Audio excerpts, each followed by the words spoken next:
नमस्कार, मैं हूं पद्मजा जोशी। आप देख रहे हैं आज की अड़ी। बस कुछ ही दिन बचे हैं होली में और पूरे देश में होली के त्योहार की तैयारियां भी शुरू हो चुकी हैं। लेकिन क्या होली के बहाने, होली के रंग में हिंदू मुसलमान वाली सियासत भी साथ साथ चल रही है? पहले उत्तर प्रदेश और अब बिहार में भी मुसलमानों को होली के दिन घर में रहने की एक हिदायत दी गई है। बिहार के बीजेपी विधायक हरिभूषण ठाकुर ने कहा कि रंगों से अगर आपको परहेज है तो होली के दिन आप घर से बाहर ही ना निकलें। और इस बयान को लेकर के उन्होंने ये मुसलमानों को ये कहा है कि अगर आपको रंगों से परहेज है तो आप अपने घर के अंदर ही रहें, नमाज भी वहीं पर पढ़ें। अब इसको लेकर के बिहार में घमासान शुरू हो गया है। आरजेडी ने तो ये भी कह दिया है कि बीजेपी के कहने से मुसलमान बिहार में नहीं चलेंगे और ये देश किसी के बाप का नहीं। जुम्मा 52 बार आता है साल में और होली एक बार आती है और रंग लग जाता है। मुस्लिम बंधुओं को तो बुरा मानते हैं। बड़ा करेजा हो तो उस दिन निकले घर से बाहर। उन लोगों का पवित्र रमजान महीना भी चल रहा है, नहीं तो घर में ही अपने धार्मिक अनुष्ठान को कर ले जिससे विवाद नहीं बढ़े। ये अपील है हमारा मुस्लिम बंधुओं से। मतलब घर से नहीं निकले घर से। हाँ, नहीं निकले। रंग बेचते हैं लेकिन लगाते नहीं है, ये उनका डबल स्टैंडर्ड है। निश्चित रूप से अगर लगाते नहीं है तो नहीं बेचना चाहिए। कि आज जिस तरीके से भाजपा के एक विधायक ने, जिसका नाम बछौल है, उसने बयान दिया है कि भाई मुसलमान भाई जो हैं होली में बाहर ना निकले। ये कोनो बछौल या उनके पिताजी के बाप का राज है क्या? कैसे इस तरह का बयान दे सकता है? और सरकार के मुख्यमंत्री कहाँ हैं? अचेत अवस्था में है। पूरे संघ और भाजपा के रंग में जनता दल यूनाइटेड आ चुकी है। अब मुख्यमंत्री को कोई लेना देना नहीं है, उनको बस अपना सब कोई जाए भाड़ में, अपन कुर्सी के जुगाड़ में। बिहार में कानून का राज स्थापित है। सभी लोगों को अपना धर्म, अपनी खुशी, अपनी त्योहार मनाने का पूरा अधिकार है। सरकार उसको देखती है। बहुत सारे ऐसे मुस्लिम समुदाय के भी लोग हैं जो रंग और गुलाल खेलते हैं। बहुत सारे हिंदू धर्म के लोग भी हैं जो ईद और बकरीद को भी मनाते हैं। तो इस तरह से सभी धर्मों का संगम है बिहार में। और होली पर इस तरीके की राजनीति की शुरुआत तब हुई थी जब संभल के सीओ अनुज चौधरी का एक बयान सामने आया था। उसमें उन्होंने कहा था कि जुम्मा साल में 52 बार आता है लेकिन होली तो एक ही दिन आती है। इसीलिए मुसलमान भाइयों से ये अपील है कि होली के दिन वो बाहर ना निकलें। इसको लेकर विपक्ष ने हाय तौबा की तो यूपी के सीएम योगी आदित्यनाथ ने भी अफसर के बयान को सही ठहराया। फिलहाल संभल में आज एकादशी के अवसर पर शांतिपूर्ण होली मनाई गई। पुलिस लगातार फ्लैग मार्च भी कर रही थी और होली पर लॉ एंड ऑर्डर कायम करने पर पूरा फोकस रहा। मेरे ख्याल से साल में 52 के करीब जुम्मे आते हैं एक साल में, और इत्तेफाक से ये जुम्मा अपना रंग के दिन आया है। तो मेरा स्पष्ट संदेश ये है, जिस भाई को होली खेलनी हो उस दिन वो बाहर निकले, और जिसमें कैपेसिटी हो रंग झेलने की, जिसका बड़ा मन हो वो बाहर निकले। नहीं तो अनावश्यक कोई भी आदमी बाहर ना निकले, अपने बच्चों के साथ रहे, अपने घर में नमाज पढ़े। तो ये बिल्कुल भी प्रशासन इस स्थिति में नहीं है अब हम कोई भी चीज बर्दाश्त करेंगे किसी भी पक्ष की। कानून व्यवस्था ठीक करना उसकी जिम्मेदारी है ना। रोज रोज मीडिया में आके बयान दे रहा है। बाकी सीओ काम नहीं कर रहे उत्तर प्रदेश में। बाकी कोई एसएसपी और आईजी और डीजीपी नहीं है, अकेले वही हीरो बना घूम रहा है क्योंकि वो बीजेपी के नफरती एजेंडे को सूट करता है। और भाजपाइयों को मैं समझाना चाहता हूं कि ऐसे सीओ पीओ के पीछे मत खड़े रहो। ये तो सत्ता के अधीन होते हैं। जो सरकार बदलेगी कल को तुमको 4 थप्पड़ मारेंगे। ये सरकारी नौकरी करने वाले लोग हैं। जो सरकारी नियमावली है उस नियमावली का लगातार ये सीओ उल्लंघन कर रहा है इनका। और वर्दी पहनकर जो गदा लेके घूम रहा है, वर्दी पहनकर एक पूरी तरीके से भारतीय जनता पार्टी के प्रवक्ता के तौर पर यह बात बोल रहा है। तत्काल इसके ऊपर कार्रवाई होनी चाहिए और इनको गिरफ्तार करके जेल भेजना चाहिए।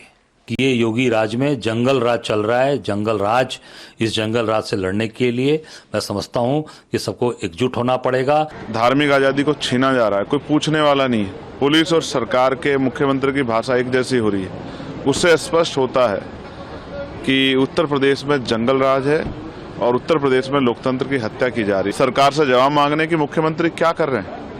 मुख्यमंत्री सिर्फ भाषण देते हैं। उत्तर प्रदेश में दलित सुरक्षित नहीं है, मुसलमान सुरक्षित नहीं है, पिछड़े सुरक्षित नहीं है, किसान सुरक्षित। इसका आप कुर्सी से क्यों चिपके हुए हो जब आप इन लोगों की रक्षा नहीं कर पा रहे हो? सीओ साहब ने जो कहा बहुत अच्छा कहा है कि मिलजुल करके मनाने वाला त्यौहार है, लेकिन अगर कोई कहता है कि इससे मेरा धर्म को, आस्था को ठेस पहुंचती है होली मनाने से, रंग लगाने से, तो घर से ना निकले। सीधी बात है, कहीं हम सनातन धर्म को मानने वाले लोग तो इन जिहादियों की तरह है नहीं। तो ऐसे में अड़ी के आज के सवाल हैं बिल्कुल सीधे। क्या होली के बहाने हिंदू मुसलमान वाली राजनीति की जा रही है? क्या मुसलमानों को ये हिदायत दी गई है या फिर ये सीधी धमकी है? शिवन त्यागी, प्रवक्ता भारतीय जनता पार्टी के, हमारे साथ जुड़ गए हैं। समाजवादी पार्टी से फराज किदवई हमारे साथ है। सारिका पासवान, प्रवक्ता राष्ट्रीय जनता दल की, और वरिष्ठ पत्रकार हर्षवर्धन त्रिपाठी। सबसे पहले सवाल आप ही से शिवम त्यागी, और ये सवाल पूछा है तेजस्वी यादव ने, क्योंकि अब आपके जो विधायक हैं हरिभूषण बचौल, वो भी कूद गए इस पूरे विवाद में। उन्होंने बिहार में भी कह दिया है मुसलमानों को कि भाई घर पे ही रहिए होली के दिन। तो तेजस्वी यादव आपसे पूछ रहे हैं कि क्या अब आपके कहने से लोग घर से निकलेंगे या घर के अंदर रहेंगे? या बीजेपी चला रही है पूरा देश?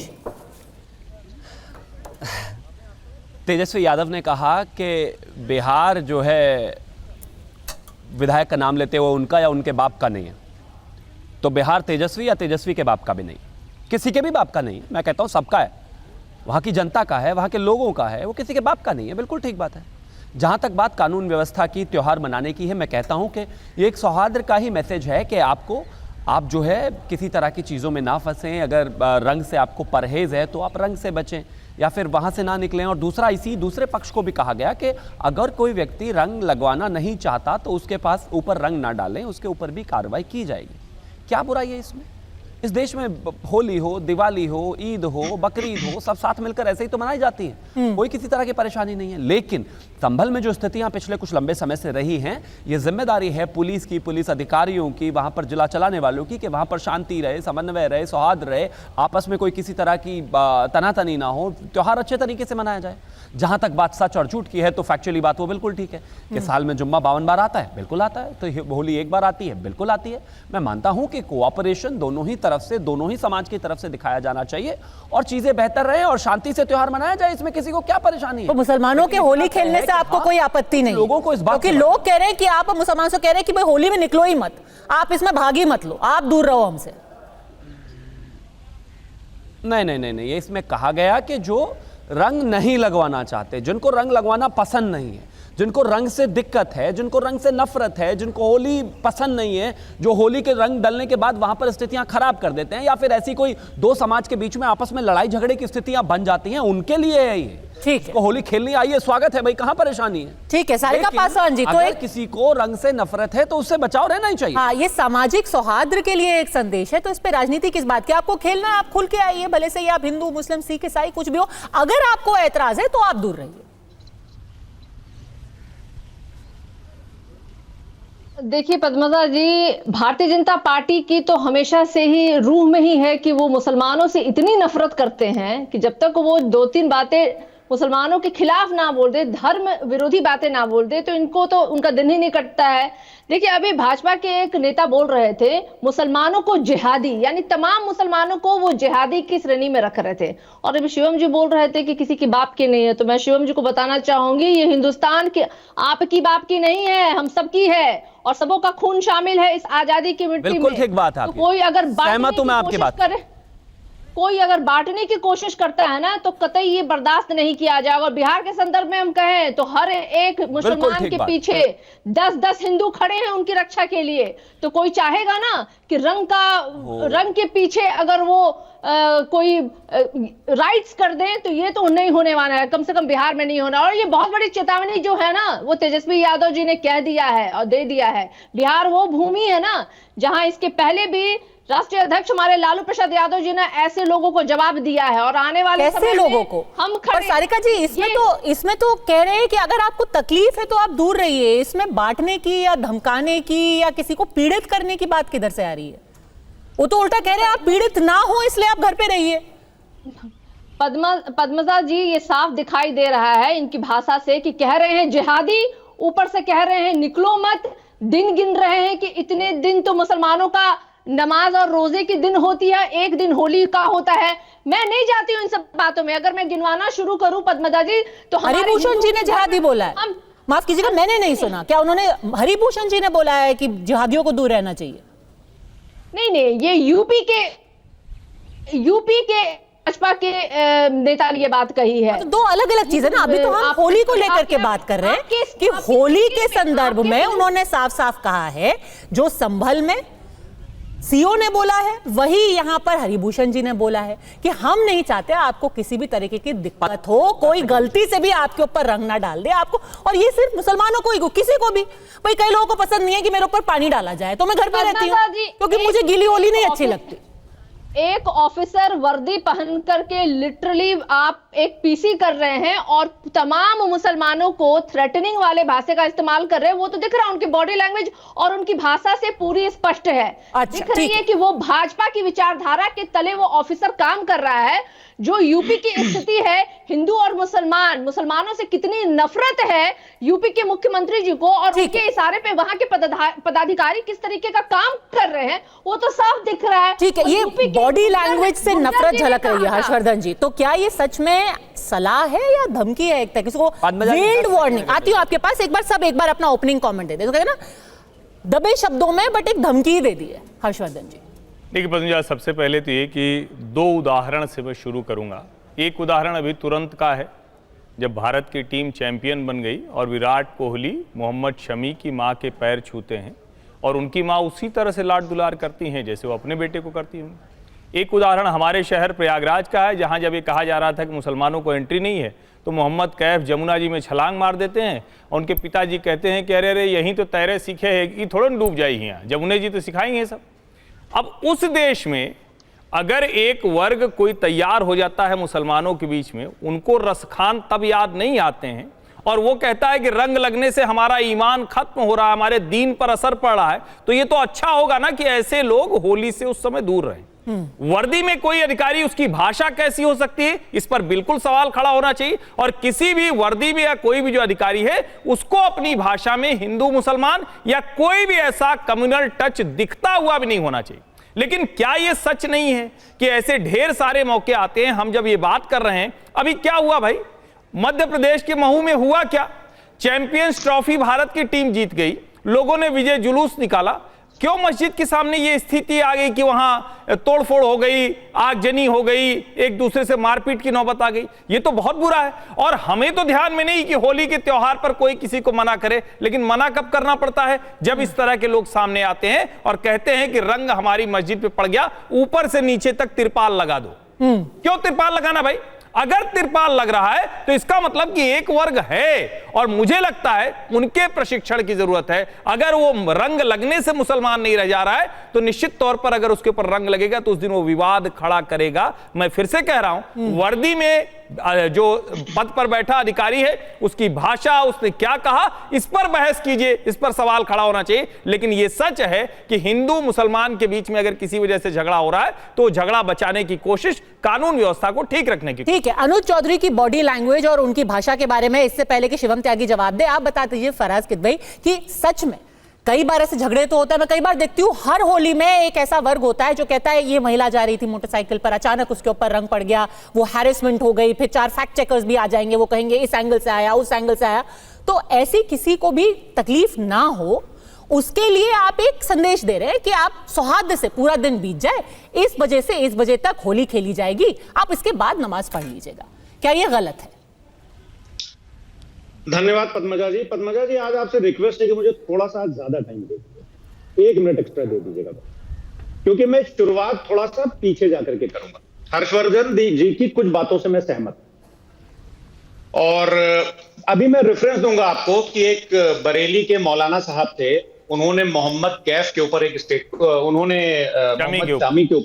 शामी के ऊपर एक स्टेटमेंट दिया था कि वो साहब रोजा नहीं रख रहे हैं और ये गलत है, गलत है। उन मौलाना साहब को कुरान के बारे में भी नहीं पता, मैं पूरी जिम्मेदारी से बोल रहा हूं। कुरान शरीफ में मेरे पीछे कुरान भी है, गीता भी है और रामचरितमानस भी है और ऊपर वाले का कर्म है, तीनों का मुझे थोड़ा बहुत ज्ञान है।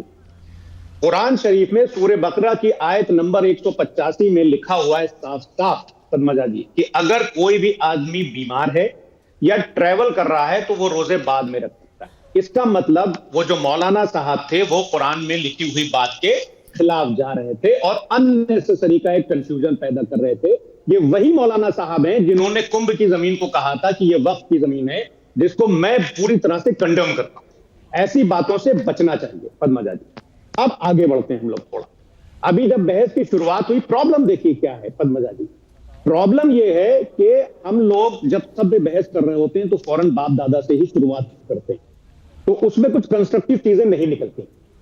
एक मुनव्वर राना साहब का शेर है कि जो आज साहिब मसनद हैं कल नहीं होंगे, किराएदार है जाती मकान थोड़ी है और सभी का खून है शामिल यहां की मिट्टी में, किसी के बात का हिंदुस्तान थोड़ी है। तो अगर इसको शायराना अंदाज में कह दिया जाए तो उसका एक पॉजिटिव मैसेज। देखिए प्रॉब्लम क्या, आज से पहले 52 जुम्मों की बात हुई, आज से पहले कम से कम 52 बार होली जो है पिछले 50 सालों में जुमे को ही पड़ी होगी और कम से कम 50 बार जुमे की नमाज आगे बढ़ाई गई। ये मैं बोल रहा हूं बीइंग अ मुस्लिम कि जब होली, अभी तो रमजान में पड़ रही है, लेकिन जब होली जुमे को पड़ी है, जुमे की नमाज आगे बढ़ाई गई है। मौलाना खालिद रशीद फिरंगी महली खुद सामने आए मौलाना खालिद रशीद फिरंगी महली, और उन्होंने कहा कि जो नमाज 1:15 बजे होती थी उसको 2 बजे मुसलमान शिफ्ट करें। बिल्कुल। अब प्रॉब्लम कहां है? प्रॉब्लम वहां पे है कि ये जो सीओ साहब थे ये नेता बन रहे हैं। अब पूर्व डीजीपी मिस्टर विक्रम सिंह हैं, मैं उनके कुछ स्टेटमेंट कोट करता हूं। मेरा स्टेटमेंट कोट करना यहां पे इतना जरूरी नहीं है, आपके करोड़ों दर्शकों के लिए एक पूर्व डीजीपी की बात का जनता के सामने जाना बहुत जरूरी है। उनका एग्जैक्टली स्टेटमेंट सुनिए, मैं लिख के लाया हूं ताकि कहीं एक भी शब्द इधर उधर ना हो जाए। ये उपदेश आप नहीं दे सकते, आप पत्रकार वार्ता भी नहीं कर सकते। शांति समिति की बैठक में आपकी बात करना अलग है, लेकिन 5 माइक लगा करके अगर आप बयान दे रहे हैं तो ये एक मिसडिमिनर है। अंग्रेजी में इसका मतलब ये होता है कि एक आई थिंक बहुत खराब चीज है, जहां तक कि मुझे पता है। दुष्कर्म है। अब वो बोल रहे हैं कि जब वो डीजीपी थे तो जो हम लोग बयान देते थे एज अ डीजीपी, तो प्रेस नोट और उसके बाद और उसके शब्द बनकर पीआर डिपार्टमेंट आते थे और उसके आधार पर प्रस्तुत करता था, ना कि मनमाने तरीके से उपदेश की भाषा बोलने। ये पूर्व डीजीपी का स्टेटमेंट, मेरा स्टेटमेंट। अब यहां पे 2 चीजें हैं पद्मजा जी, आगे टाइम ना दीजिएगा मुझे, इंपॉर्टेंट चीज है। 2 चीजें हैं, एक ये है कि code of conduct of police in India और दूसरा उत्तर प्रदेश सरकार कर्मचारी आचरण नियमावली 1956। ये 2 चीजें हैं। Code of conduct of police in India को गृह मंत्रालय ने जारी किया है, जो कि ये क्लियर कट 2 लाइनों में पढ़ दूं, वो बोलता है कि पुलिस को व्यक्तिगत पूर्वाग्रहों से ऊपर उठने और भारत के सभी लोगों के बीच सद्भाव और समान भाईचारे की भावना को बढ़ाने का निरंतर प्रयास करना चाहिए। ये पुलिस मैनुअल बोलती है। ठीक है, बताइए शिवम त्यागी, ये तो दोनों हर्षवर्धन जी और फराज किदवई बोल रहे हैं कि आप राजनीति क्यों कर रहे हैं? सीओ साहब अपना काम करें ना, उनका काम है लॉ एंड ऑर्डर कंट्रोल करना। देखिए, सबसे पहले तो मैं एक चीज़ कहना चाहता हूं कि आजकल लोग जो हैं, जो सीओ ने बयान दिया है संभल में, उसके बाद बॉडी लैंग्वेज एक्सपर्ट बहुत बन गए हैं, लैंग्वेज एक्सपर्ट भी बहुत बन गए हैं। बॉडी लैंग्वेज सर्टेन वे होनी चाहिए, भाषा सर्टेन वे होनी चाहिए। देखिए, वो सीओ भी इत्तेफाक से वेस्ट यूपी से आते हैं, मैं भी वेस्ट यूपी से आता हूं। हमारी जो भाषा है वो खड़ी बोली है जी, अब ये तो नहीं बदली जा सकती। आपके कानों में इससे थोड़ी सी प्रॉब्लम है तो आपको ही बदलने की आवश्यकता है। वैसे भी आजकल क्षेत्रीय भाषाओं का बोलबाला है और मैं मानता हूं कि असेंबली से लेकर संसद तक आजकल अपनी लोग क्षेत्रीय भाषा को बढ़ा रहे हैं। आपको किसी पर्टिकुलर विशेष भाषा से प्रेम होगा, आपको शुभकामनाएं, लेकिन भाषा तो ऐसी रहेगी। अब आगे आते हैं कंडक्ट की जहां तक बात है और डीजीपी विक्रम सिंह की जो बात है, फराज किदवई शायद भूल गए कि वो वही डीजीपी हैं जिन पर आपने दफा 302 के तहत यानी कि हत्या के तहत मुकदमा दर्ज किया था उनके डीजीपी रहते हुए, क्योंकि एक आतंकवादी लू लगने से मर गया था। लेकिन आज वो डीजीपी कुछ बोल रहे हैं तो इनको बड़ा सूट कर रहा है पॉलिटिकली, तो फटाफट उनकी 4 लाइनें पढ़ के जो उन्होंने डिबेट में बोली वो कोट कर दी। अब एक और चीज पर आता हूं।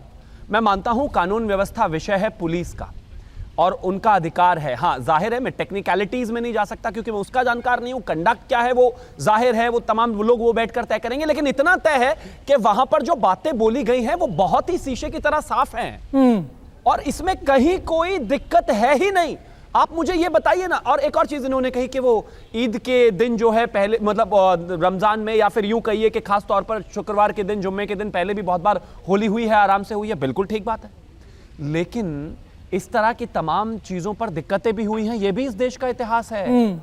अभी गिनवा देता हूं। अक्टूबर 23, 2023 में ही ममता बनर्जी के यहां पर लक्ष्मी पूजा और ईद उल मिलाद एक साथ पड़ गए, तो वहां पर जो है जितने भी लोग लक्ष्मी पूजा करने वाले थे उन पर पत्थर पड़े, जख्मी हुए लोग वहां पर। अभी पिछले दिनों जब दुर्गा पूजा का समय आया तो हाईकोर्ट में जाना पड़ा बंगाल के हिंदुओं को, क्योंकि वहां पर जो है उनको खास तौर पर जगह नहीं मिल पा रही थी और उनको कह दिया गया कि अपना त्योहार पोस्टपोन करो। यह भी इसी हिंदुस्तान में हुआ। इसी हिंदुस्तान में 2013 में राम भद्राचार्य मुलायम सिंह यादव और अखिलेश यादव से मिलने गए ये कहने कि 84 कोसी परिक्रमा को कैंसिल मत कीजिए, लेकिन सरकार में रहते हुए आपने उसको रद्द कर दिया था। इसी सरकार में आपने कांवड़ यात्रा पर जो है वहां पर रिस्ट्रिक्शंस लगाई, डीजे पर बैन लगाया, इसी उत्तर प्रदेश में। तब आपको दिखाई नहीं देता था क्या? तो आप उसको लंबे भाषण कहते हैं ना, अब उल्टा आपके ऊपर हिंदू तुष्टीकरण का आरोप लग रहा है कि अब हिंदुओं के लिए आप मुसलमान को बंधक बना देंगे, कहेंगे आप इधर मत जाइए उधर मत जाइए, पुलिस वाले खुल करके कह रहे हैं। अच्छा, हिंदुओं का तुष्टीकरण कैसे हुआ बताइए? हम कोई तुष्टीकरण नहीं कर रहे। पिछले 500 साल से इस देश में शबे बारात और इसके अलावा जितने भी प्रोसेशन हैं, रामनवमी, सारे प्रोसेशन निकलते हैं। कभी एक प्रोसेशन पे बताइए कि किसी हिंदू ने पत्थर मारा हो तो? और इसके उलट अगर मैं दूसरी तरफ से बात करूं तो पत्थर पड़े हैं भाई। जाहिर है हिंदू को एग्जिस्टेंस में बिलीव रखता है और इस तरह की कोई चीजें कभी हुई नहीं है। इस वजह से हम आपसे कह रहे हैं, हाथ जोड़कर निवेदन के साथ, सलाह के साथ, कि होली साल में एक बार आती है, अच्छे से हम मना लें, उसके बाद आप नमाज भी पढ़ें, कोई दिक्कत नहीं है भाई। लेकिन अब इनको दर्द हो रहा है, चीजें बदली कैसे है? मैं 10 सेकंड और दीजिए। चीजें बदली कैसे है? पहले उल्टा होता था इसका, पहले तमाम तरह की चीजों को दूसरे तरीके से तुष्टीकरण किया जाता तो इनको ठीक था। मतलब कावड़ यात्रा में डीजे ना बजे तो वो तुष्टीकरण होता था तो ठीक था। लेकिन दरअसल प्रॉब्लम पुलिस वाले से भी नहीं है, प्रॉब्लम थोड़ी सी उससे बड़ी है। प्रॉब्लम कुंभ से है, कुंभ के जल से है, कुंभ स्नान से है, कुंभ की भीड़ से है, सनातन से है, मंदिर प्राकट्य से है, वो जो खास तौर पर विवादित ढांचे का सर्वे हुआ है संभल में उससे है, वो जो पूरा तीर्थ निकल कर आ गया उससे है। दरअसल परेशानी उससे है, पुलिस वाला तो सिर्फ एक इसका हिस्सा हो गया। ठीक है, आप जवाब दें हर्षवर्धन जी का भी एक सवाल। वजह से समाजवादी को ये समझना पड़ेगा, वो जोड़ है हर्षवर्धन जी। नहीं, एक इसलिए कि फराज किदवई जी बड़ी समझदारी की बातें करते हैं और अच्छा है कि इस तरह से प्रवक्ता बात करें। अब ये तो संदर्भ खूब आता है, रसखान की बातें हम खूब करते हैं, खूब हम बताते हैं और मैंने खुद ही कहा कि ऐसे उदाहरण हैं। लेकिन क्या इस्लाम में रंग लगना हराम है? क्योंकि आपने अभी इसके ठीक पहले बरेली के मौलाना को कुरान के आईने में कुछ बताया था, तो आप जरा ये बताइए, क्योंकि ये देश के लोगों को आज तक क्या ये भ्रम है, क्यों ऐसा हो जाता है कि होली के समय पर मस्जिदों को तिरपाल से ढकना पड़ता है? क्यों ऐसा हो जाता है कि किसी खास मोहल्ले में जाते हुए लोगों को लगता है कि इधर से नहीं गुजरना चाहिए, रंग न पड़ जाए? अब बच्चों को तो पता नहीं है, या जो खेलने वाले उस दिन लोग निकलेंगे उनको तो ये ध्यान में रहेगा, तो कहीं जाकर तो रोकना पड़ेगा कि सौहार्द बना रहे। फराज किदवई, देखिए, हर्षवर्धन जी को मैं जवाब दे रहा हूं। हर्षवर्धन जी, जाहिर सी बात है हम एक दूसरे को बहुत ज्यादा नहीं जानते हैं, लेकिन मैं अपने बारे में बताऊं कि मेरे 99% दोस्त जो हैं वो हिंदू भाई हैं, और एक हमारे जो बेस्ट फ्रेंड हैं, जब हम लोग होली में निकलते हैं तो मैं होली खेलता हूं और वो रेनकोट वाला वो पहन लेते हैं कि उनके होली का रंग ना पड़े। तो इसलिए इन सब चीजों में अब कि किसी मस्जिद में मान लीजिए ये हुआ कि वो तिरपाल पड़ गया, क्या सारी मस्जिदों में तिरपाल पड़ जाता है? हर्षवर्धन जी, मैंने तो नहीं देखा भाई, आपने किसी एक दो मस्जिद में देखा होगा, मैं उसको डिनाई नहीं कर रहा हूं। तो मैं रेनकोट पहन लूंगा, आप आ जाना होली खेलने, ऐसी कोई दिक्कत नहीं, आपको कोई मनाही थोड़ी है। नहीं, आप होते भी नहीं मनाही करने वाले, होली खेलने का अधिकार हमको संविधान देता है। शिवम त्यागी जी, मैं तो कह रहा हूं मेरे साथ खेलिए भाई, मैं रोकूंगा क्यों? हाँ, आपके नहीं, आप उल्टा पहाड़ चढ़ रहे हैं। नहीं, मैं कह रहा हूं खेलिए उल्टा, कोई बुराई नहीं है। अरे रोकना है ही नहीं, रोक भी नहीं सकते, क्या होता है? आप रोक नहीं सकते। फराज किदवई, सवाल और 99% का नहीं है। आप जैसे लोग जो कि खुशी से खेलते हैं, सवाल उस 1% का है जो कि कुछ गड़बड़ी फैलाते हैं, या फिर जो कह देते हैं। अब मऊ का तो उदाहरण दिया ही है ना, मऊ में क्या हुआ?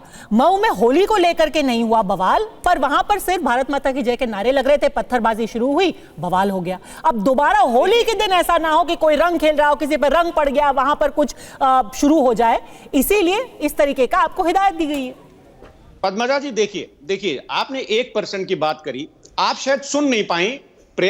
हमारी जो आरजेडी की प्रवक्ता हैं, उन्होंने, सारिका जी ने बिल्कुल सही कहा था, जब आपने भारतीय जनता पार्टी के विधायक का स्टेटमेंट चलाया था तो उन्होंने क्लियर कट बोला था ये जिहादी। नहीं, उन्होंने नहीं बोला, उन्होंने बाद में क्लैरिफाई भी किया, उन्होंने नहीं शब्द का इस्तेमाल नहीं किया। फिर से चलाइए, ये एमएलए ने जिहादी शब्द का इस्तेमाल नहीं किया होली के समय। चलाइए फिर से, पद्मजा जी आपसे हाथ जोड़ के निवेदन है, आप चलाइए फिर से। ठीक है, चला देते हैं। वैसे तो सारिका जी ने खुद ही क्लैरिफाई कर दिया था, चलिए एक बार चला देते हैं। चलाइए। नहीं, मैंने क्लैरिफाई नहीं किया पद्मा जी, मैंने कहा कि यूपी के गुर्जर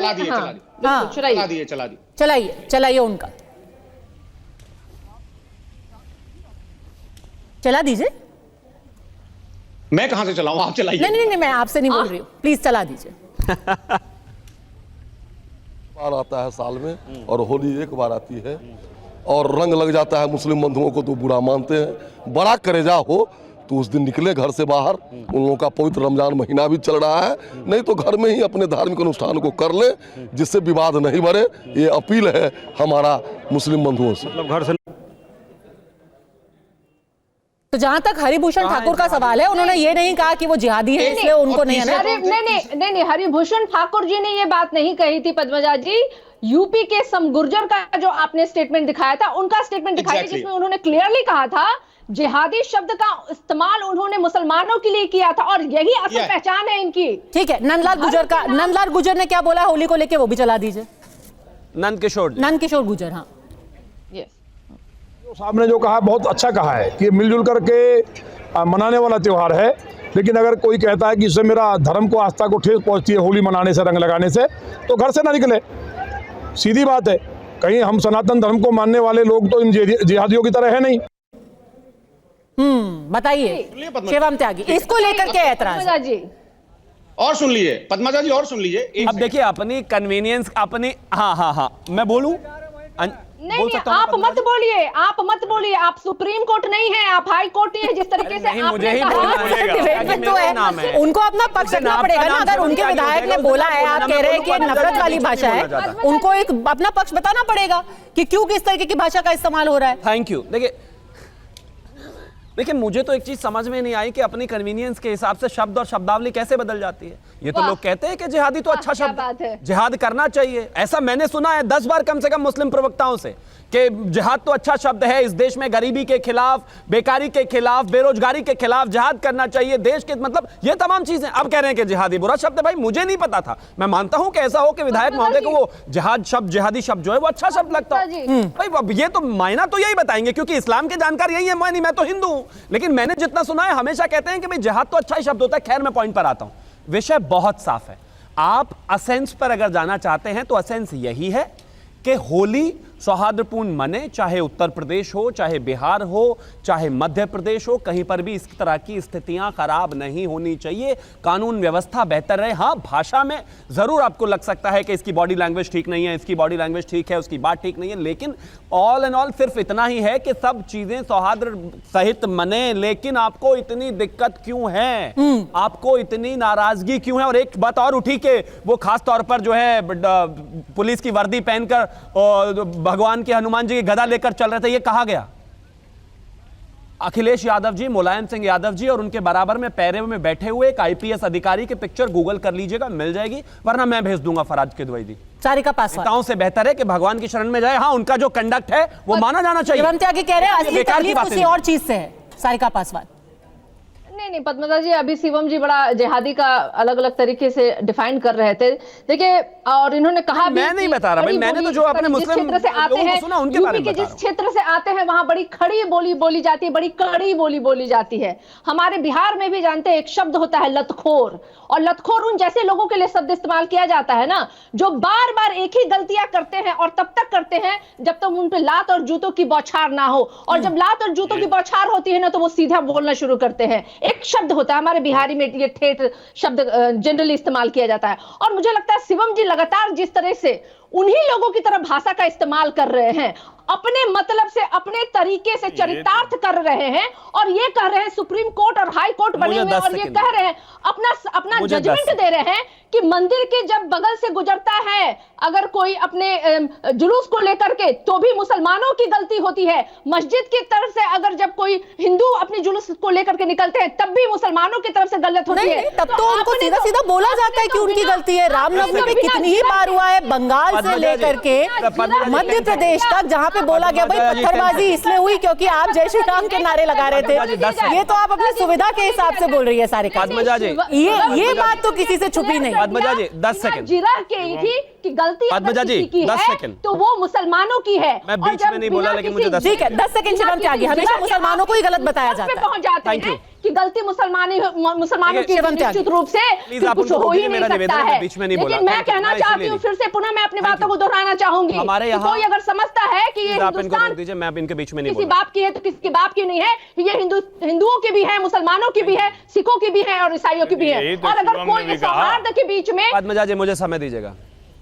नहीं समय ही समय। ये बात आपने बिल्कुल सही कही है, पर यही बात फिर रामनवमी के दिन भी याद रखनी चाहिए, जब सिर्फ एक नारा लगाने से या फिर जय श्री राम कहने से ये कहा जाता है कि दंगे इसलिए भड़के क्योंकि मस्जिद के बाहर किसी ने जय श्री राम बोल दिया। ये बात उस दिन भी याद रखनी चाहिए कि देश सबका है। हमारे खैर 10 सेकंड शिवम त्यागी। हमारे यहाँ पद्मजा जी, हम एक सेकंड पद्मजा जी, हमारे यहाँ उनको रोक दीजिए, मैं उनके बीच में नहीं बोला, कोई लाभ नहीं है, वो लगातार बोले जा रहे हैं, क्या लाभ है उस बात से? दृश्य देखने को मिलते हैं जहाँ के मुसलमान जो है ना छोटे छोटे स्टॉल लगा के सूप अगरबत्तियां। नहीं ये तो अलग चीज आप बात कर रही है, मैं नारों की बात कर रही हूँ कि किससे दंगा भड़कता है, भड़काऊ भाषा क्या होती है, भड़काऊ नारे क्या होते हैं। ये तो दिल्ली दंगों में हुआ था जहां पे कहा गया था, क्योंकि रामनवमी का वहां से निकल रहा था, जुलूस निकल रहा था और लोगों ने कहा कि वहां पर नारे लगे इसलिए वहां से पत्थरबाजी हुई, इसीलिए पूरा दंगा शुरू हो गया। ये बार बार कहा जाता है। भड़काऊ भाषा वो होती है जब आप मुसलमानों को जिहादी कहते हैं, भड़काऊ भाषा वो होती है कि आप सनातन की बात करते हैं किसी के धर्म के जुलूस के आगे आप खड़े होकर के।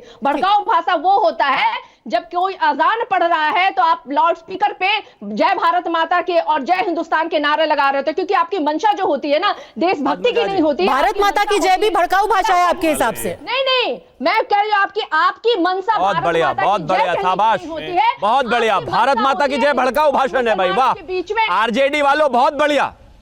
भारत तेरे टुकड़े होंगे इंशाअल्लाह इंशाअल्लाह, बहुत ही सौहार्द की भाषा है।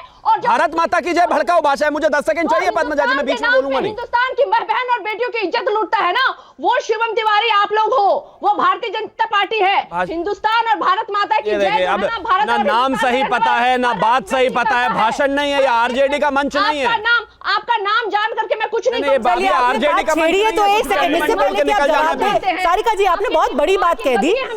मैं सीधा सवाल आपसे पूछती हूँ, आप कह रही हैं कि माहौल तब बिगड़ता है जब इधर से भड़काऊ भाषा का इस्तेमाल होता है। आपसे सीधा पूछती हूँ, मऊ में कल पत्थरबाजी हुई, वहां पर क्या भड़काऊ भाषा का इस्तेमाल किया गया जिसकी वजह से वहां पर पत्थरबाजी हुई और उसके बाद हिंसा और आगजनी हुई, लोगों की गाड़ी, लोगों के घर जला दिए गए? क्या हुआ था वहां पे, किसने भड़काया, क्या भाषा थी?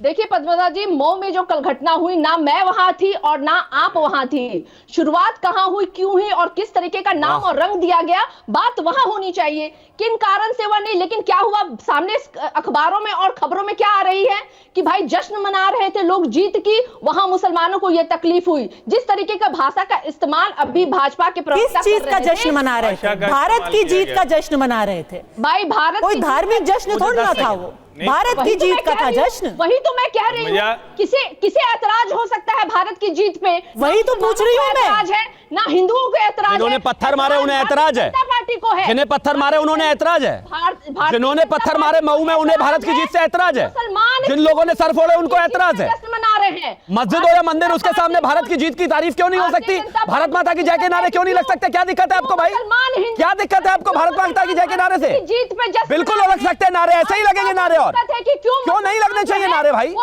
गजब बात है, आदमी हिंदुस्तान में रहकर भारत माता की जय नहीं लगाएगा तो कहां लगाएगा? इसी वजह से हार रहे हो, इसी वजह से हार रहे हो बिहार में इतने लंबे समय से, इसी वजह से विपक्ष में बैठे हुए हो, इसी वजह से विपक्ष में पड़े हुए हो कि भारत में रहते हुए भारत माता की जय के नारे से प्रॉब्लम है। और सबसे बड़ा यही दिक्कत है, कोई नहीं, ये भाईचारा है ना, भाईचारा है ना। भारत माता की जय के नारे लगा रहे थे, छोड़ दिया सर, छोड़ दिए लोगों के सर, ये भारत माता की जय के नारे लगाने के बाद ये भाईचारा है। हिंदुस्तान और भारत के हिंदू और मुसलमान एक हैं। और अरे सारिका जी, आप बार बार बात तो वही कह रही हैं, पर जब सवाल आपसे सीधा पूछा जा रहा है कि दोबारा मऊ जैसी घटना ना हो, आप खुद नहीं बता पा रहे कि मऊ में ये घटना क्यों हुई, और इसीलिए कि ऐसा दोबारा होली के दिन ना हो जाए, ऐसी हिदायत दी जा रही है? क्योंकि आप भी कह रहे हैं ना, अब तो हमें समझ में नहीं आ रहा कि क्या घटा कल, किसने क्या बोला। क्योंकि भाई भारत की जीत से तो किसी को ऐतराज नहीं हो सकता ना, भारत माता की जय कहने से किसी को ऐतराज नहीं हो सकता। तो पत्थर चले क्यों? होली के दिन ना चले पत्थर, इसीलिए भारत माता ये निवेदन किया जा रहा है। तकलीफ है। नहीं पद्मजा जी, गलत तरीके से मत मोड़ा जाए। सबसे बड़ी दिक्कत यही है कि जब मुसलमान भारत माता की जय कहते हैं इन्हें तकलीफ है, जब मुसलमान हिंदू क्या बात हो गई है सारिका जी? क्योंकि ये तो भाईचारे को लेकर के तकलीफ है। नहीं एक सेकंड समझ में नहीं आ रहा है। एक सेकंड हर्षवर्धन जी, फिर शुभम त्यागी मुझे सचमुच समझ में नहीं आ रहा है। ये सारिका डिबेट को कहां, फराज किदवई ने भी अपनी बात रखी, शिवम त्यागी ने भी रखी, लेकिन शिवम त्यागी ने सिर्फ ये कहा कि हमारी भाषा खड़ी है, तीखा बोलते हैं। सारिका पासवान ने जूतों की बौछार कर देंगे, लतखोर, जाने कौन कौन से शब्दों का इस्तेमाल किया। मुझे तो समझ में नहीं आता, डिबेट में आप तर्क तथ्य के साथ आइए, आप क्या साबित करना चाह रही हैं? और एक महिला प्रवक्ता हो कि इस तरह से जूतों की बौछार, लतखोर ऐसे शब्दों का इस्तेमाल कर रही हैं। महिला और पुरुष छोड़िए, मैं यही कह रहा हूं ना, शिवम त्यागी ने आपको ऐसा कुछ नहीं कहा कि जिसके जवाब में आप इस तरह की भाषा का उपयोग करें। सारिका जी एक एक करके तर्क पे बात करते हैं, कमाल है, तर्क पे बात करते हैं। आप इतनी देर से कोई भी एक ढंग की बात नहीं कर पा रही। शिवम त्यागी ने भी यही कहा कि हमें भी कोई एतराज नहीं, सब हिंदू मुसलमान मिलकर ही खेलेंगे। उन्होंने भी यही कहा किसी एक के बाप का नहीं, सबका है। आपको ऐतराज है, आपको ऐतराज है, और हिंदू मुसलमान की एकता से ऐतराज है। भारतीय जनता पार्टी को हमेशा से हिंदू और मुस्लिम की एकता से ऐतराज है। और अभी हमने सुनाया, क्या ये कम से कम सुना तो करिए, और सुनाई दिया आपको, कमाल है, सचमुच कमाल है। होगा कि किस तरीके से उन्होंने पूरे मुसलमान को जिहादी कहा। टेप रिकॉर्डर से थोड़ा बाहर निकलना चाहिए, रटा रटाया नहीं चलता। बात झूठी बात मानने के लिए हम यहाँ नहीं बैठे हैं, आपकी झूठी बात को स्वीकार करने के लिए हम यहाँ नहीं बैठे हैं। सारिका जी बहुत विनम्रता से एक चीज कहना चाहती हूँ, आप बार बार कह रही हैं एकता एकता एकता। ये एकता मऊ में किधर जाती है, वही तो मेरा सवाल था। और ये दोबारा ना हो, इसकी क्या वजह थी, क्या सुन करके लोग भड़क गए, ये अगर आपको ही समझ में नहीं आ रहा तो भाई पुलिस को भी समझ में नहीं आएगा ना। और इसीलिए ऐसा दोबारा ना घटे तो कह रहे कि भाई कुछ ऐसा होना भी नहीं चाहिए जिससे किसी की भावना अचानक से आहत हो जाए, कोई नारा सुन करके लोग परेशान हो जाए, जरा रंग गिर गया तो वहां पर भावना भड़क जाए। इसीलिए जिसको कहते हैं दुर्घटना, prevention is better than cure, ये प्रिवेंशन है, आप घर पे रहिए। प्रिवेंशन का तरीका होता है पद्मजा जी, जिस तरीके के एक ऑफिसर वर्दी पहन करके पीसी कर रहे हैं, उन्हें अपने ऑफिसर के बीच में रह करके एक मीटिंग करनी चाहिए थी, लेकिन वो पीसी करके जनता को ये संदेश दे रहे हैं। शिवम त्यागी बार बार घूम फिर के बात यही आती है, एक अफसर का क्या दायित्व है, एक विधायक का, सांसद का क्या दायित्व है? उनका ये काम होना चाहिए कि वो कहें आपका जहां मन हो आप जाइए, हम हैं खड़े आपकी सुरक्षा के लिए, ना कि ये कि आप इधर मत जाइए, आप उधर मत जाइए, आप ये मत कीजिए, आप वो मत कीजिए। पद्मजा जी, मैं एक चीज सबसे पहले कहना चाहता हूं, मुझे बहस में जाना नहीं, लेकिन मैं बड़ा प्रैक्टिकल एक बात करना चाहता हूं। 14 अक्टूबर 2024 तेजस्वी यादव का ऑन रिकॉर्ड स्टेटमेंट है कि अगर किसी ने मुस्लिमों की तरफ आंख उठाकर देखा तो हम उसकी ईंट से ईंट बजा देंगे। और एक बयान निकाल कर दिखाइए पिछले 20 साल में, अगर उन्होंने कहा हो कि अगर इस हिंदू की तरफ किसी ने आंख उठाकर देखा तो हम उसकी ईंट से ईंट बजा देंगे। हिंदू हो, हिंदुओं की वोट लेते हो, वोट पाते हो, और भाषण इस तरह के हिंदू मुस्लिम आप कर रहे हो, कोई और नहीं कर रहा है। इसे ही लतखोरी कहते हैं कि जनता बिहार की लतखोरी करे जा रही है, लात मारे जा रही है, हराए जा रही है, लेकिन आप है कि हिंदू मुस्लिम तुष्टीकरण से बाहर निकल नहीं रहे, मुस्लिम तुष्टीकरण से बाहर निकल नहीं रहे, हर रोज हार रहे हैं आप लोग, 0 सीट है। इस तरह की स्थिति है, तब यह हाल है। यही होती, इसे होती है लतखोरी, इसे कहते हैं। जनता लतखोरी करे जा रही है, करे जा रही है, करे जा रही है, हराए जा रही है। 2005 से बैठे हुए विपक्ष में इतनी बुरी स्थिति है, और तब भी भाषण, और अब आगे आते हैं। इन्होंने कहा कि नहीं मऊ में जो हुआ ना मुझे पता ना आपको पता। चलिए मऊ में नहीं पता, दिल्ली में तो पता होगा, कश्मीर में तो पता होगा, उत्तर प्रदेश में तो पता होगा, पता था ना, उमेश खोले में तो पता होगा, कन्हैया में तो पता होगा, जब गर्दनें कटी सब जगह पता था ना। जबान सिल गई तब तो आपकी, क्योंकि तुष्टीकरण करना सिर्फ मुसलमानों के वोट चाहिए। तो ये भाषण हिंदू मुस्लिम एकता का यहां मत दीजिए। सच ये है कि सिर्फ मुसलमानों के वोट चाहिए, इस तरह की बातें आप कर रहे हैं। और रही बात एकता की, एकता रहनी चाहिए, अखंडता रहनी चाहिए, सौहार्द रहना चाहिए, संविधान के हिसाब से ही देश चलेगा। लेकिन ये जो मुस्लिम तुष्टीकरण का कीड़ा काटा हुआ है किसी को, उनके बाप का हिंदुस्तान नहीं है। और एक और चीज कहना चाहता हूं, कृष्ण बिहारी नूर ने एक बात कही थी कि सच घटे या बढ़े, सच सच ना रहे, झूठ की कोई इंतहा ही नहीं, और चाहे सोने के फ्रेम में जड़ दो, आईना कभी झूठ बोलता ही नहीं। अनुज जो भी सीईओ वहां पर हैं उनकी बात आपको चुभ इसलिए रही है क्योंकि सच्ची है, दर्द इसलिए हो रहा है क्योंकि मुस्लिम तुष्टिकरण का वोट चाहिए, दर्द इसलिए हो रहा है क्योंकि आज होली की बात होती है, आज त्योहारों की बात होती है, आज डीजे पर बैन नहीं है, कावड़ पर बैन नहीं है, दुर्गा पूजा पर बैन नहीं है, लक्ष्मी पूजा पर बैन नहीं है, 84 कोसी परिक्रमा पर बैन नहीं है। ये तुष्टिकरण वाले लोग जिनकी पैदाइश ही इस तरह से हुई है, MY और न जाने क्या क्या कॉम्बिनेशन बनाकर तो यहां तक पहुंचे हैं, आज उसी के बारे में बात नहीं हो रही, इस वजह से दर्द है और लतखोरी से ही कहते हैं और ये होती रहेगी आपके साथ। Sarika Paswan, thank you. देखिए ये कह रहे हैं M और Y समीकरण और तुष्टिकरण दुष्टिकरण। देखिए भाजपा वाले जितने हैं ना, सारे हिंदुओं के सबसे अधिक जो है ना दामाद वो मुसलमान ही उन लोगों ने रखा है, फिर भी इनको सबसे ज्यादा तकलीफ मुसलमानों से है। जब वोट लेने की भाषा का बड़ा प्रॉब्लम है, ये भाषा, ये सीधी भाषा से सुधर नहीं जारी कर देना चाहिए। नहीं बताइए ना, मुझे सिर्फ इतना बताइए, कहिए ना, बताइए मुझे कि मुसलमानों को अगर किसी ने आंख उठाकर देखा तो ईंट से ईंट बजा देंगे, ये कहा था ना तेजस्वी यादव ने। हिंदुओं के लिए कितना कहा, हिंदुओं के लिए कितना कहा, हिंदुओं की वोट नहीं पाते हो गया, हिंदुओं की वोट नहीं पाते हो, हिंदुओं की वोट नहीं पाते हो बिहार में, हिंदुओं की वोट नहीं पाते हो बिहार में, कह दो मुसलमानों की वोट चाहिए, सिर्फ कह दो ना मुसलमानों की वोट चाहिए, कह दो ना मुसलमानों की वोट चाहिए, सिर्फ हिंदुओं की वोट नहीं चाहिए। अरे कह दीजिए, दिन रात मुसलमान मुसलमान मुसलमान, बाहर निकलो। इसीलिए बिहार की जनता ने हरा हरा के ये स्थिति कर दी है, इसीलिए पैदल हो पिछले 20 साल से, इसीलिए लोकसभा में 0 पर हो। ये तुष्टिकरण है, इसी वजह से फिर से हारोगे, इसी वजह से फिर से हारोगे, इसे ही लतखोरी कहते हैं। वोट देते हैं मुसलमान भी देते करते रहिए, कोई पार्टी नहीं है, हारे हुए हो, आगे भी हारोगे, आगे भी ऐसे ही हारोगे। हर जगह तुष्टिकरण, आंखें खुलती नहीं तुष्टिकरण, सुबह उठे तुष्टिकरण। अरे बाहर निकलो भाई मुसलमानों से, हिंदू मुस्लिम एकता पर बात करो, तुष्टिकरण और बस करिए। भारतीय जनता पार्टी की राजनीति देश को पसंद है, इसलिए भाजपा सरकार में है, इसीलिए भाजपा सरकार में। एनडीए की राजनीति पसंद है, इसीलिए सरकार में है भाजपा बिहार में, और इसीलिए विपक्ष में पड़े हुए आप लोग। फराज किदवई, ऐसे सैकड़ों लोग होंगे हिंदू मुसलमान जो कि होली मनाते हैं और बहुत ही सौहार्द से मनाते हैं, लेकिन ये बात भी सच है, ऐसे ही रहने वाले हो। लेकिन ये बात भी सच है कि कई लोग होली के दिन या किसी और त्योहार के दिन गड़बड़ी मचाने की भी कोशिश करते हैं। इस बात को भी नकारा नहीं जा सकता कि नसरल्ला के मरने के बाद कश्मीर में क्या हुआ, हमने सड़कों पे क्या देखा, दिल्ली में यहाँ पर जुलूस निकाले गए, मऊ में क्या हुआ उसकी तो चर्चा हमने कर ही ली है। और ऐसी घटना दोबारा ना हो उसको लेकर के एक अगर प्रिकॉशन लेना पुलिस का काम नहीं है क्या, सरकार का काम नहीं है? लोगों को वार्न कर देना कि भाई ऐसा भी हो सकता है, आप सुरक्षित रहें, सतर्क रहें।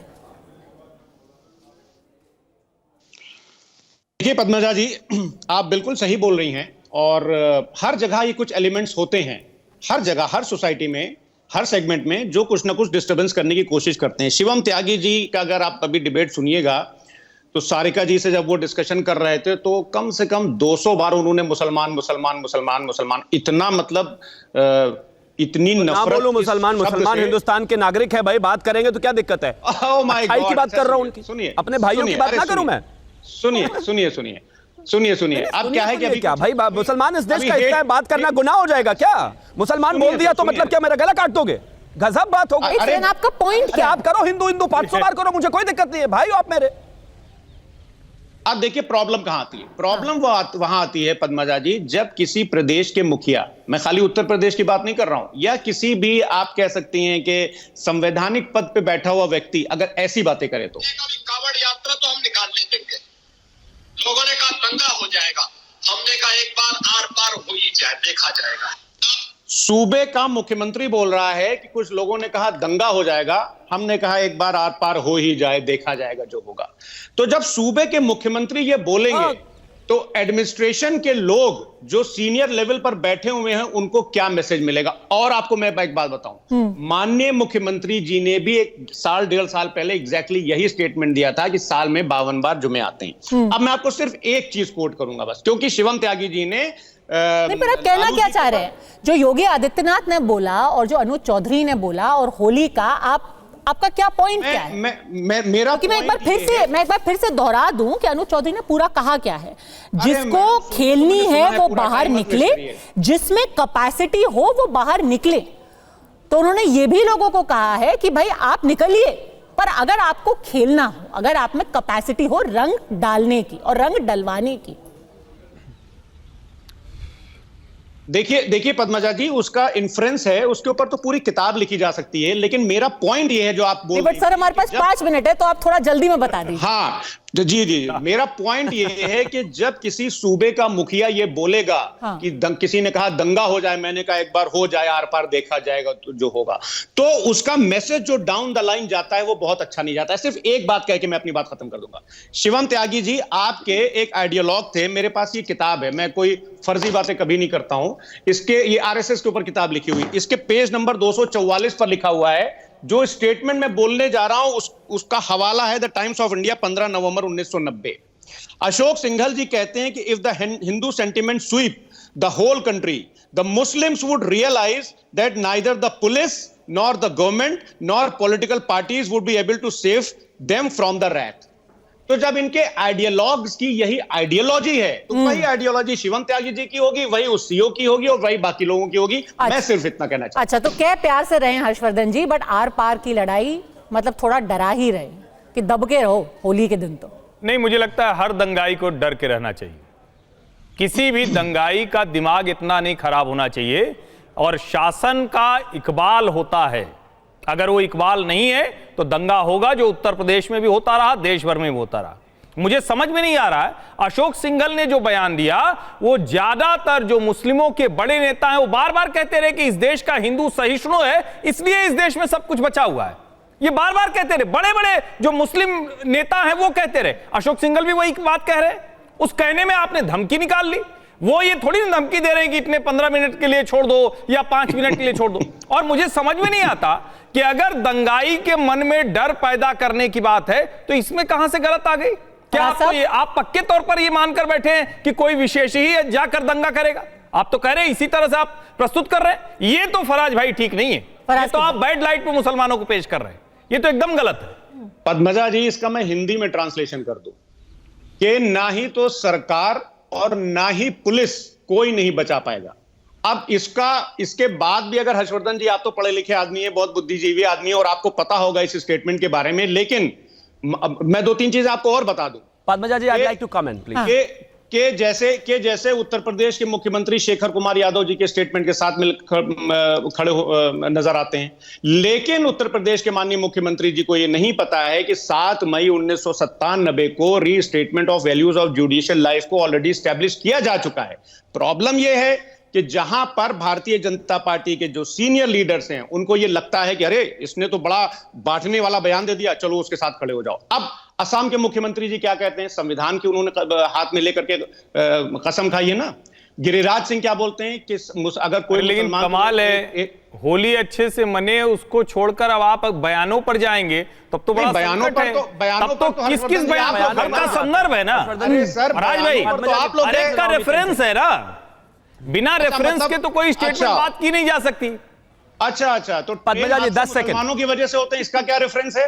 कंगना रनौत कहती हैं कि किसान आंदोलन। अरे पर फराज साहब, सिर्फ मुसलमानों को ही नहीं बोला गया है। शुरुआत में ये बोला गया कि अगर कोई जबरदस्ती किसी पर रंग डालेगा तो उसके ऊपर भी कार्रवाई होगी, कोई बदतमीजी करेगा उस पर कार्रवाई होगी। पर अगर आप इसको लेकर के बहुत सेंसिटिव है तो आप भी थोड़ा बच के रहिए। पद्मजा जी, आप सही बोल रही हैं कि भारतीय जनता पार्टी की एक महिला सांसद हैं जिनको 2014 के बाद आजादी का एहसास हुआ है, उन्होंने भी मुसलमानों को कुछ नहीं कहा। ये थोड़ा दूसरा किसी और ही दिशा में चला जाएगा। अभी अगर हम होली की बात कर रहे हैं, चलिए बताइए। बिल्कुल कहीं नहीं जाएगा। बताइए शिवम त्यागी, आर पार की लड़ाई वाला संदेश किसके लिए? मैं बोलना चाहता हूं। हाँ जी, इन्होंने कहा कि हमारे आइडियोलॉग्स किस तरह की स्टेटमेंट रखते थे, उन्हीं को एक तरीके से मैं अगर कर रहा हूं तो वर्बैटम कोट कर रहा हूं, उसी तरह की मेरी लाइन होनी है। अब आपके आइडियोलॉग, नेता, संस्थापक, जिस पार्टी के आप प्रवक्ता हैं, उसके सबसे बड़े नेता आदरणीय मुलायम सिंह यादव जी 2 फरवरी 2014 मैंने आपके लिए, अपर्णा यादव के लिए रैली करते हुए कोट करते हैं, आई कोट, मैंने आपके लिए यानी कि मुस्लिमों के लिए, राम भक्तों पर, कार सेवकों पर गोलियां तक चलवा दी, मैं और क्या कर सकता था। यह आपके लोगों का स्टेटमेंट है। अखिलेश यादव, सीएए में मरने वाले जो लोग हैं, उन पर जिन पुलिस वालों ने गोलियां चलाई हैं, उनकी वीडियो रिकॉर्डिंग निकालकर उनको जेल में डालूंगा मैं, अखिलेश यादव। और इसके अलावा और तमाम चीजें जितनी बार, ये आप ही का आइडियोलॉग है भाई, खुल्लम खुल्ला हिंदू विरोध है। बताइए ठीक है। और ये तो बहुत पुराने भी नहीं है, आप तो फिर भी मेरे को 91 का किताब से कोट कर रहे हैं, मैं तो आपके नेताओं को कोट कर रहा हूं। अब आई आर पार की लड़ाई, यहां पर योगी आदित्यनाथ जी ने कहा कि ठीक है भाई दंगा, उन पुलिस वालों ने कहा कि दंगा होगा, मैंने कहा कि एक बार आर पार हो ही जाए। आर पार का मतलब है कि हाँ ठीक है भाई, आप अपनी यात्राएं निकालो, ठीक है, दंगा हो जाए, निकलती है तो हमेशा दंगा हो जाए, देंगे क्या कि दंगा होगा? नहीं, दंगा नहीं, आर पार कहां दंगा होगा देख लेंगे, हम उसको कंट्रोल करेंगे, लड़ेंगे नहीं, लड़ेंगे नहीं, आपकी तरह लड़ेंगे नहीं, दंगा होगा कंट्रोल करेंगे, पुलिस से कंट्रोल करेंगे। आर पार का मतलब भैया हम कोई गला काटने वाले लोग थोड़ी ना है भाई। ठीक है, अब देखिए बॉडी लैंग्वेज सबका विश्लेषण तो हम नहीं कर सकते, पर यह धमकी है या हिदायत, ये मैं आप पे छोड़ती हूँ। अड़ी मैम से जुड़ने के लिए आप सबका आज बहुत बहुत धन्यवाद।